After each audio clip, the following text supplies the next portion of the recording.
The ballroom shimmered with gold and laughter, the kind of beauty that comes with money, polish, and 100 people pretending to care. Chandeliers dripped with light, violins whispered from the corner, and the scent of white roses hung thick in the air.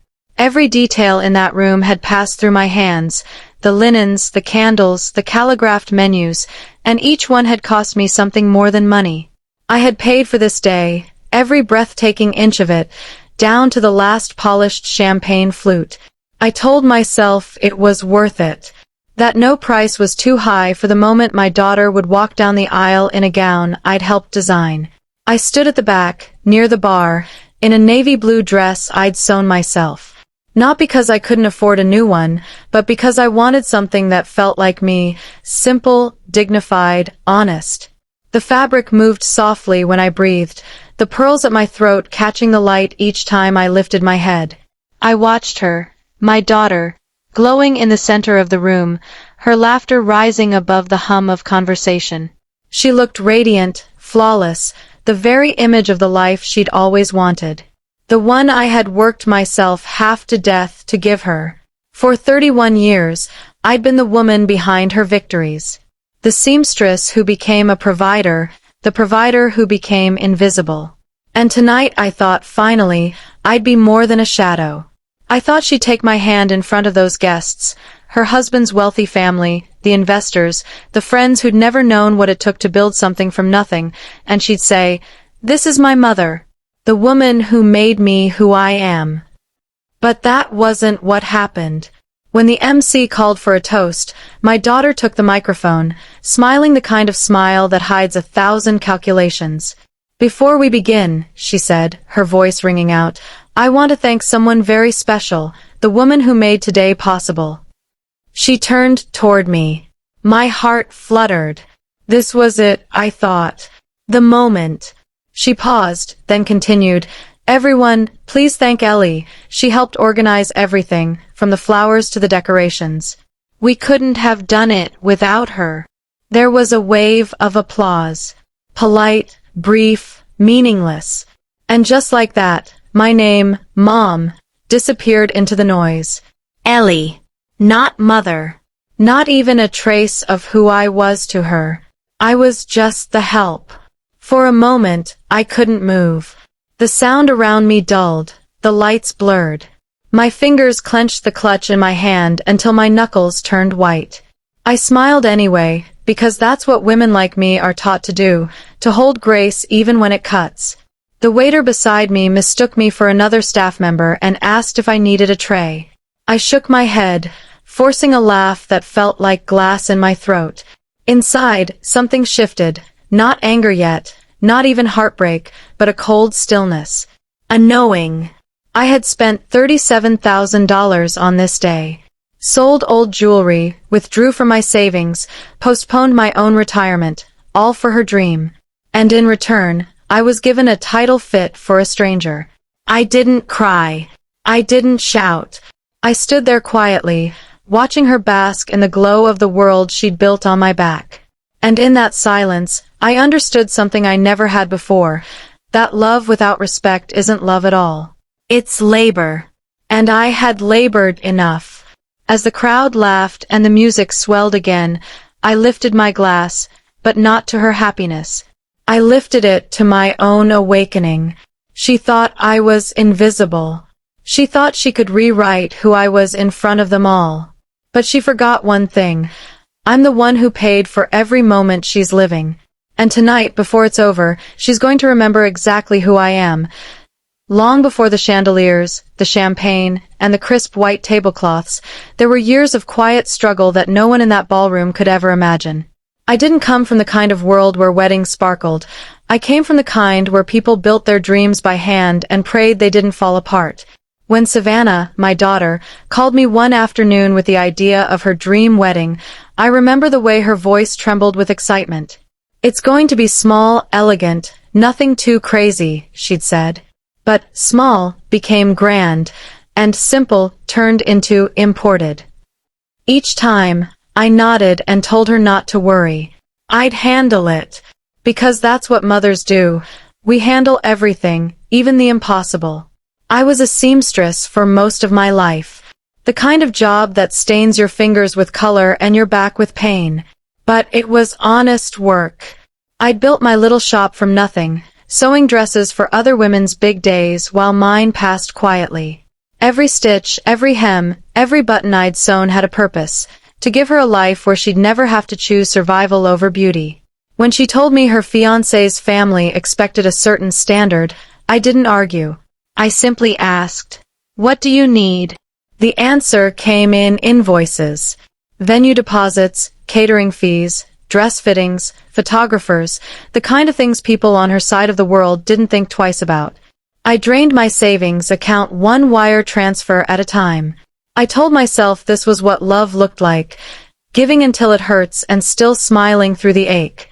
I withdrew a piece of my retirement, promising myself I'd make it back somehow. "It's worth it," I whispered each time I signed another check. "It's her dream." I didn't realize then that dreams built on one person's silence eventually become nightmares. The first sign came quietly. She didn't want my name on the invitations, said it would simplify things. Later, she asked me not to wear a corsage, explaining, "The photos will look cleaner that way." Then came the seating chart. "You'll be at table 14, Mom," she said gently. "It's just closer to the service area." I didn't say a word. I told myself she was overwhelmed, that brides say things they don't mean. But deep down, I felt it, a soft unraveling. Still, I ironed her gown myself the night before. She wanted the hem hand-stitched, something designer, she said.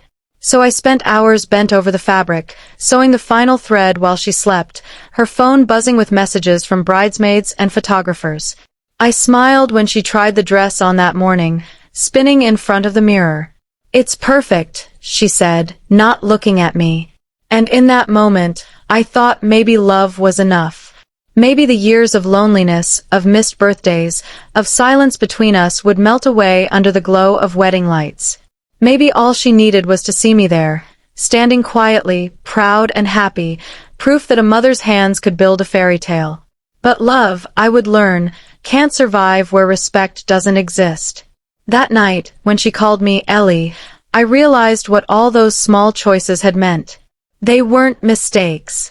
They were rehearsals, each one teaching her how to erase me gracefully. And that's what the stakes were. Not money, not pride, but identity. It wasn't just my daughter's wedding at risk that night. It was my name, my worth, my years of being the silent builder of someone else's dream. I had spent decades creating beauty for others, and now, standing in that glittering hall, I understood. This time, I wasn't losing money. I was losing myself. But not for long. By the time the ceremony began, I had convinced myself that maybe, just maybe, I was overreacting. The hall was beautiful after all. Every flower, every ribbon, every shimmer of candlelight felt like proof that I'd done something right. Guests moved like a parade of perfection. Dresses tailored, suits pressed, voices dipped in soft laughter. I stood near the back, invisible but useful, like the spine of a book no one reads but everyone needs. The bride, my daughter, was radiant, her gown glowing under the light I had spent hours adjusting the night before. I'd sewn every last bead into that fabric. She looked like something divine. And maybe she was, in her own way, divine and distant, unreachable. I tried to focus on her smile, to let pride drown out the sting that had been growing in me all evening. Dinner came, then speeches. The groom's father spoke of legacy and family honor. His mother, of grace and refinement. Then it was Savannah's turn. My daughter stood at the head of the room, microphone in hand, her face flushed with the kind of beauty that makes people forgive cruelty. "I want to thank everyone for being here," she began, her voice sweet and practiced. "It means the world to us. And of course, I couldn't have done this without some very special help." My heart lifted, foolishly. "She kept everything together when it almost fell apart," Savannah continued. "Can we all thank Ellie for her hard work?" The applause started soft, a few polite claps, then spread through the crowd. People turned to look at me, smiling, nodding. I could feel their eyes grazing over my dress, my hands, my age. They didn't see a mother. They saw a woman who arranged centerpieces and served canapés. I didn't stand. My body refused. My smile was the only part of me still moving. In that moment, I wasn't angry. I wasn't even sad. I was hollow. Like someone had opened my chest and taken everything that made me human, leaving only air and ache behind. I had spent my entire life being her foundation, the one who never asked for credit, never needed the spotlight. But there, in front of everyone, she didn't just forget me. She rewrote me. The laughter resumed. The music started again. The room continued without me, and I realized how easy it is to vanish when no one's looking for you. A waiter passed by, offering glasses of champagne.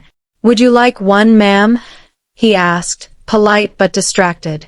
I shook my head. He smiled, not seeing me at all, and moved on. That's when my phone buzzed. A text from the wedding coordinator. "Final catering payments processing at 4 p.m. confirm?" My thumb hovered over the screen. I looked up, at the shimmering chandeliers, at my daughter laughing in the arms of a man who would never understand the kind of love that sacrifices quietly. The music swelled, and all I could think was how strange it was to feel so cold in a room filled with so much light.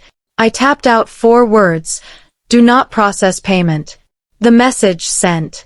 Simple. Final. For the first time that day, my heartbeat steadied. I took a breath that didn't hurt. I didn't plan revenge. I didn't want to ruin her. But after a lifetime of being the invisible builder of other people's happiness, I had finally stopped building.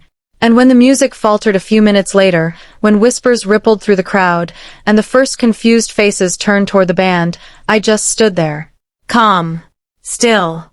Watching the story begin to rewrite itself. This time, with my name back in the ink, I didn't look for chaos. I wasn't waiting for it. But it came, not like thunder, not like the drama of a storm. It came like a whisper of wind through silk curtains.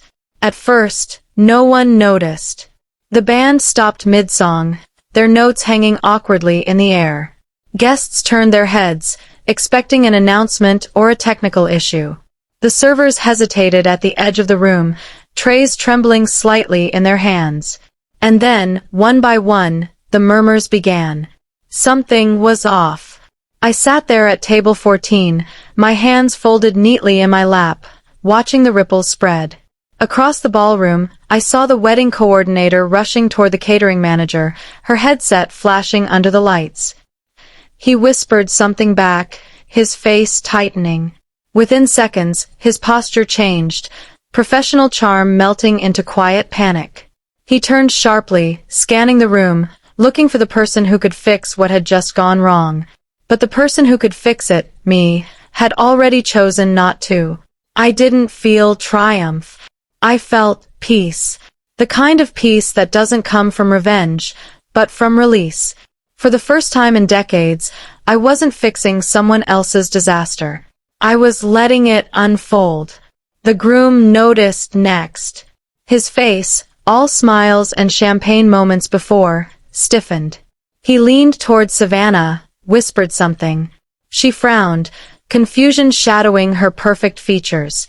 A moment later, both of them stepped away from the table, following the catering manager toward the hallway. I didn't need to hear the conversation to know how it went. The payments were canceled. By who? By the payer on the account. The realization would have hit her slowly, like cold water down her spine. I took a sip of water, my reflection trembling in the glass. I could still hear the faint hum of the guests behind me, laughter thinning into tension, smiles stretching into questions. One by one, they began to sense it. The music gone, the champagne running dry, the staff moving in quiet confusion. Money has a rhythm, and when it stops, everyone feels the silence. Savannah reappeared first. Her walk had changed, no longer floating on air, but sharp, clipped, urgent. Her hand brushed the edge of a table, almost knocking over a candle. Behind her, her husband's jaw was set, tight enough to crack. She saw me then, sitting exactly where I had been all night, calm, still, unbothered. "Mother," she said through clenched teeth, her voice barely containing itself. "Can I speak to you, privately?" I rose slowly, smoothing my dress. "Of course," I said, as though nothing were wrong. We walked through the grand hallway, marble echoing beneath our heels. Her perfume trailed behind her, the same expensive scent I'd bought for her graduation years ago. When we reached the quiet of the side corridor, she turned, her face red, trembling with anger and disbelief. "What did you do?" she hissed. I tilted my head. "I made a decision. The caterers are leaving. The bar's closed. The musicians were paid by me," I interrupted softly. "So they can stop by me too." She blinked, speechless. "You canceled everything? Why would you do that? Are you out of your mind?" I looked at her. Really looked. My daughter, so beautiful and so broken by her own need to appear flawless. "Because tonight," I said gently, "you called me the help, and I decided to stop helping." The words didn't echo.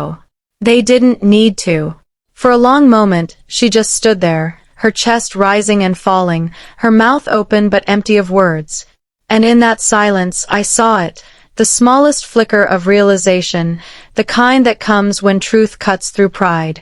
"I paid for your dream," I said finally, stepping past her. "Now it's time you learned what it costs to forget who built it." And with that, I walked away, not angry, not victorious, just free. She followed me out into the foyer, her heels clattering against the marble, each step sharper than the one before. "You can't just walk away," she shouted, her voice cracking as if it couldn't decide between fury and fear.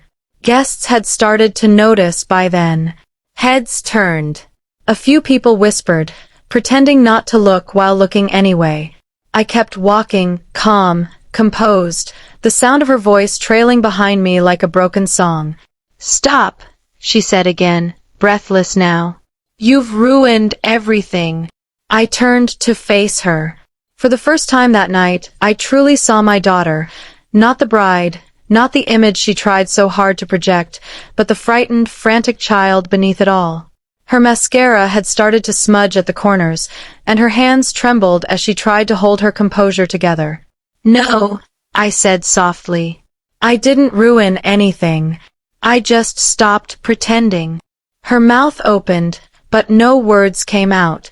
The silence between us grew thick, heavier than any argument. She took a small step closer. "Do you have any idea how humiliating this is for me? Everyone's staring, everyone's talking." I cut her off gently. "And how do you think it felt to be erased in front of them all? To be called Ellie? To spend 30 years building your future, only to be introduced as the woman who helped with flowers?" Her jaw tightened, but her eyes wavered. "I didn't mean it that way," she said, her voice low now, pleading. "You know how people are.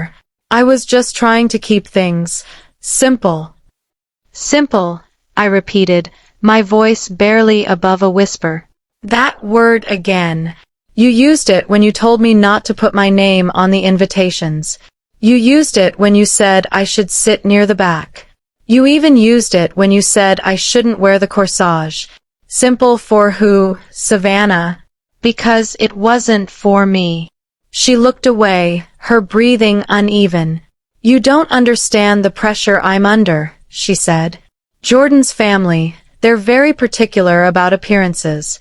I just didn't want them to think that you came from me." The words hit her like a slap.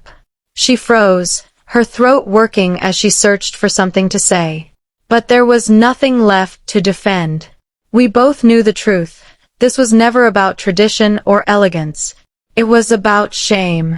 About her wanting to rise so high she couldn't risk being seen with the hands that had lifted her. Her voice cracked when she finally spoke. "I just wanted one perfect day," she said. "Why couldn't you let me have that?" I took a slow breath. Because perfection built on humiliation isn't beauty, Savannah. It's cruelty dressed up in lace. She stepped back, tears welling, but still defiant. You didn't have to do this, she whispered. You didn't have to humiliate me. I didn't humiliate you, I said quietly. You did that yourself when you decided your mother wasn't good enough to be your mother. Her face crumpled then, not in rage this time, but in grief. She realized the damage she'd done, but not how to undo it. So what now? She asked, her voice trembling. Now, I said, you deal with the world you built without me holding it up for you. She covered her face with her hands, her shoulders shaking silently. For a moment I almost reached out, instinct, habit, love. But then I remembered the years of giving, the years of shrinking myself so she could shine. This time, I didn't move toward her. Instead, I turned and walked out into the night air. The wind caught the hem of my dress as I stepped beyond the doors, the music behind me collapsing into silence. I didn't look back. Because for the first time in my life, leaving wasn't loss, it was freedom. The night air felt softer than it had in years. I didn't drive far, just far enough for the noise to fade, for the laughter and the lights of the reception to dissolve into the darkness behind me. I stopped near the edge of town, where an old road curved toward the lake. The water glimmered faintly under the moonlight, still and unbothered by everything that had fallen apart just miles away. For the first time in a long time, I could breathe without someone else's expectations pressing against my chest. I sat in the car, hands still trembling faintly against the steering wheel. Every memory from that day looped in my mind, the flowers I'd arranged, the dress I'd sewn, the smile she'd worn when she erased me. But alongside the ache, there was something else, relief. A quiet, defiant peace. For 30 years I had been the helper, the fixer, the one who kept things running while others took the credit. Tonight I had stepped out of that role, and even though it hurt, it also felt like freedom. Then, a voice broke the silence. Grandma! I turned, startled. Harper, my granddaughter, stood there at the edge of the road, her hair wild from the wind, her dress wrinkled from running. She must have followed me, though I couldn't imagine how she'd gotten there so fast. She looked so much like Savannah when she was young. Same bright eyes, same stubborn jawline, but there was something gentler in her. Something that hadn't yet been hardened by pride. They said you left, she said, breathless. That something happened at the wedding. I sighed. Something did. She hesitated, stepping closer. Mom's saying you canceled everything. That you just walked out. I looked at her, not defensive, not ashamed. I didn't just walk out, I said softly. I walked away from being invisible. She didn't respond right away. The wind caught a few strands of her hair, brushing them across her face. Is it true, she asked quietly, that she introduced you as someone who helped? I nodded once. Her face fell, a mixture of disbelief and anger. That's awful. You did everything for her. Sometimes, I said gently, doing everything for someone teaches them to think they can do anything to you. Harper's eyes shimmered in the dim light. I'm sorry, she whispered. I reached out and touched her hand. You didn't do it. No, she said, her voice breaking a little, but I didn't stop it either. I heard her practicing her speech earlier. I should have said something. Her honesty touched me deeper than any apology ever could. You're here now, I said. That's enough. She looked toward the lake. Can I stay with you tonight? I smiled. If you don't mind old coffee and a drafty cabin, then yes. We drove the rest of the way in silence. The road twisted through pine and quiet shadows until the cabin came into view, a small wooden house that had been my refuge since the year her grandfather died. It wasn't much. 1 bedroom, creaky floors, a porch that groaned when you stepped on it. But it was home. Inside, I made tea from a tin I kept by the stove. Harper sat across from me, her hands wrapped around the chipped mug I gave her. The fire crackled softly, filling the space with warmth. "Grandma," she said after a while, "Mom's wrong about you. She's lost in what she wants people to think she is. But I see you." I smiled faintly, my throat tight. That's all I ever wanted, to be seen, even once. We didn't speak much after that. We just sat there, the two of us, watching the fire fade into embers. And for the first time in years, the silence between generations didn't feel empty. It felt like healing. Morning came quietly, wrapped in gold light and the scent of rain from the night before. Harper was still asleep on the couch, curled under an old quilt that smelled faintly of lavender and thyme. I stood on the porch with my cup of coffee, staring out at the lake. The water was calm again, smooth like glass, the kind of peace that doesn't ask for understanding, it just exists. And in that silence, I realized something profound. Peace doesn't come when everything is fixed. It comes when you stop needing to be the one to fix it. The phone on the table buzzed again. Savannah's name flashed across the screen. I didn't answer. I wasn't ready, and maybe she wasn't either. Some distances aren't meant to be closed in a single conversation. They need space to breathe, to ache, to learn. So instead, I opened my notebook, the one I used to keep grocery lists and reminders in, and on a blank page, I wrote 3 words, what I remember.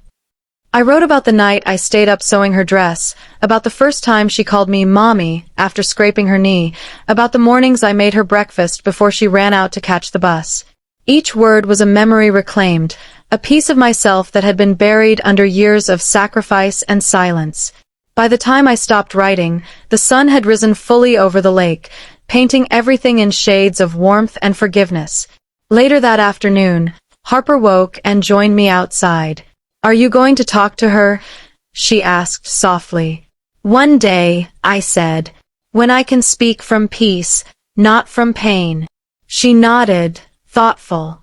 "Mom posted something online last night," she said.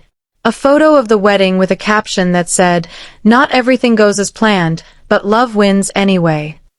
I smiled, not bitterly, just knowingly. "She's still writing her story," I said. "Let her. I'm writing mine now." We spent the rest of the day walking by the lake, picking wildflowers, laughing at nothing. The heaviness I'd carried for so long had started to lift, replaced by something gentler. Not forgiveness, not yet, but understanding. I didn't hate my daughter. I just couldn't keep losing myself to make her comfortable. That evening, Harper helped me make dinner, soup and bread, simple and warm. As we ate, she looked up from her bowl and said, "You know, Grandma, you didn't just stand up for yourself. You stood up for every woman who's ever been told she's just something." Her words hit me straight in the heart. I reached over and squeezed her hand. "Maybe that's all I ever wanted," I said. "Not revenge, not recognition, just to remind people that women like me build worlds quietly. And sometimes, it's okay to stop building for others and start living for yourself."